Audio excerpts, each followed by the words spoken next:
Hello everyone.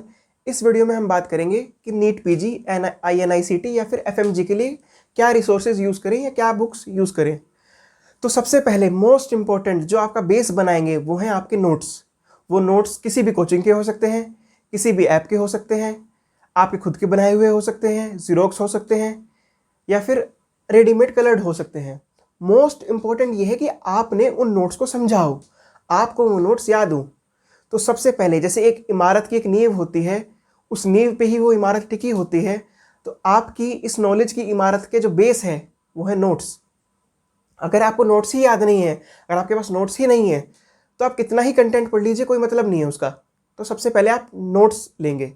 अब उन notes में अगर आपने लाइव वीडियो लेक्चर सुने हैं या फिर आपने लाइव कोचिंग अटेंड की है, तो ऐसा हुआ होगा कि बहुत सारे कॉन्सेप्ट्स आपको समझ में नहीं आएंगे, बहुत सारे रीज़न क्लास में टीचर ने नहीं बताया हुआ होगा। तो उसके लिए क्या करना है, तो उसके लिए आप जाएंगे नेट पे। यहाँ पे आपको गाइड बुक्स या फिर स्टैंडर्ड बुक्स की तरफ नहीं जाना, क्योंकि आपको उसमें रीज़न मोस्ट प्रोबेबली नहीं मिलेगा। मैं ये सब काम कर चुका हूँ, इसलिए बता रहा हूँ। हर रीज़न गाइड बुक में देना या स्टैंडर्ड बुक में देना पॉसिबल नहीं होता। तो आप जाएंगे नेट पे। नेट पे या तो आपको पबमेड का लिंक मिल जाएगा या मेडस्केप का लिंक मिल जाएगा, वहाँ पे आपको रीज़न मिल जाएगा आपके जो भी डाउट होगा उसका।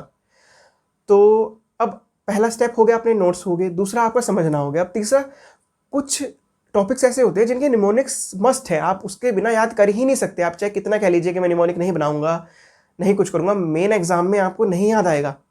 अब आपको याद करना है उस कंटेंट को। उस कंटेंट को याद कैसे किया जाएगा, तो कुछ तो आपको याद हो जाएगा, जो नहीं होगा उसको आप चिट्स की फॉर्म में बनाएंगे, जैसे मैंने अपनी पिछली वीडियोस में दिखाया है। कुछ आप निमोनिक्स बनाएंगे, जो मैंने फार्मेकोलॉजी के डाले हुए, एनेस्थीसिया और फार्मेकोलॉजी दो मेरे टॉपिक हैं जिनके ऊपर मैं निमोनिक्स और 10 मिनट्स में सारा सिलेबस हर एक चैप्टर का कवर कर देता हूँ।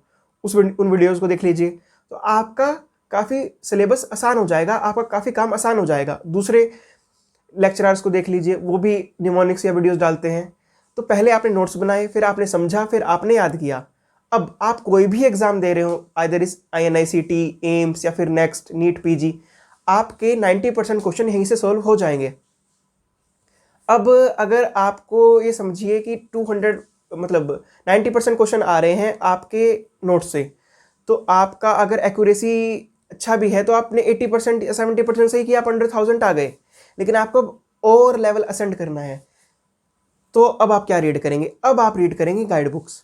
गाइड बुक्स में भी आप सब कुछ ऐड नहीं करेंगे, सब कुछ रीड नहीं करेंगे। आप रैपिड देखेंगे कि कहाँ पे कोई ऐसा टॉपिक है जो इंपॉर्टेंट है, जिसका कोई क्लिनिकल अप्रोच हो, जो ऐड ना हुआ, सिर्फ उसको ऐड करेंगे। या आपकी खुद की गट फीलिंग है, या फिर जो आपने टेस्ट दिया होगा उससे आपको आइडिया लगेगा कि हाँ ये टॉपिक नोट में नहीं है, इसको मैं गाइड बुक से पढ़ लेता हूँ। तो अब गाइड बुक प्लस आपका ये नोट्स, ये 100% कवर कर लेता है जो भी क्वेश्चन आएगा। अगर कोई क्वेश्चन इन दो चीज से बाहर से आ रहा है, तो ये पकड़ के चलिए कि उसे कोई भी सॉल्व नहीं कर सकता, ना कोई टॉपर सॉल्व कर सकता। किसी ने किया है तो बाई चांस उसको पता होगा, या लक होगा, या तुक्का होगा। इवन टीचर भी सॉल्व नहीं कर सकते। अब जो स्टैंडर्ड बुक है उनकी ज़रूरत या तो नहीं होती है, बहुत ही कम हो जाती है। हाँ मैं कह रहा हूँ, अब इससे आप लड़ाई कर सकते हैं, आप मुझे कह सकते हैं आप कैसे कह रहे हैं ये बात कि स्टैंडर्ड बुक नहीं पढ़नी चाहिए, हमारे सीनियर्स ने कहा है स्टैंडर्ड बुक नहीं पढ़ोगे तो सिलेक्शन नहीं होगा।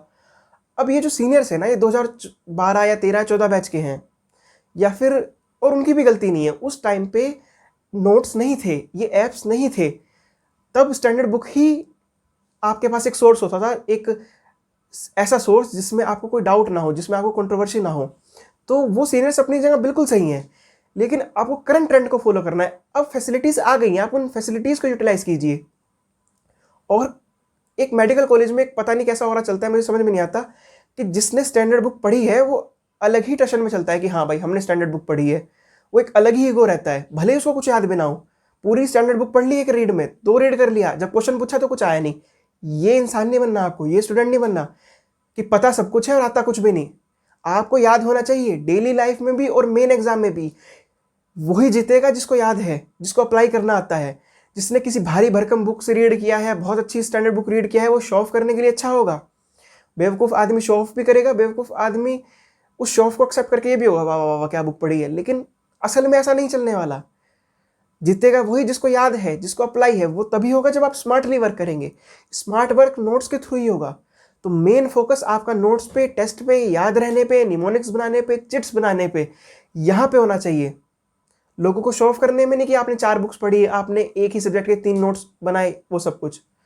तो क्या सीक्वेंस रहा, लास्ट में रिवाइज कर लेते हैं। पहला आपके नोट्स, दूसरा आपको उसको समझना है, आपको डाउट देखने हैं तो आपको इंटरनेट पे गए, तीसरा आपने चिट्स बनाए, निमोनिक्स बनाए, अब आपको याद हो गया। अब कोई क्वेश्चन ग्रैंड टेस्ट में आया या फिर आपको लगता है कि कुछ क्लिनिकल है, आपने उसको गाइड बुक में से ऐड किया, आपको सब याद है, आपके 80 to 90% क्वेश्चन सोल्व हो रहे हैं, अब आप स्टैंडर्ड बुक को फास्टली देख सकते हैं कि क्या है। डायरेक्ट ओशन में छलांग नहीं लगानी, डूब जाओगे। जो स्टैंडर्ड बुक है बहुत ही अच्छी बुक है, उसमें सब कुछ है। प्रॉब्लम यही है कि उसमें सब कुछ है और सब कुछ एग्जाम में कभी भी नहीं आता। तो आपको स्मार्टली वर्क करना है, गधों के जैसे काम नहीं करना। मिलते हैं अगली वीडियो में। All the best.